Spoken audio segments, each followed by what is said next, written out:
যাত্রাপথে গ্রামের সৌন্দর্য দেখে আমরা একেবারে মুগ্ধ হয়ে গেছি। আসলে যারা শহরে থাকে তারা গ্রামে আসলে গ্রামের ফিলটা ভালোভাবে নিতে পারে।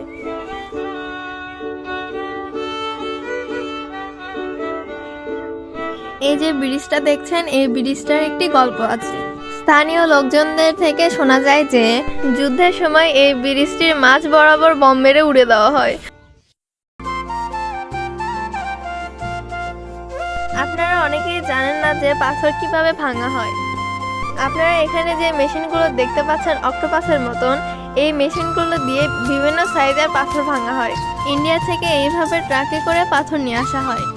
আমরা যখন যাচ্ছিলাম তখন সব মেশিন বন্ধ ছিল, কিন্তু অন্য একটি ভিডিওতে আমরা পাথর ভাঙার প্রসেসটা তুলে ধরবো। দেখতে দেখতে চলে আসলাম আমরা সেই আত্মীয়র বাসায়। বাসায় যাওয়ার পর সবাই আমাদের দেখে অনেক খুশি।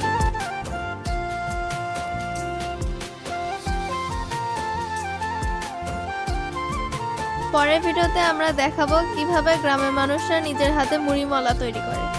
আরও দেখাবো পাথরের স্থলবন্দর।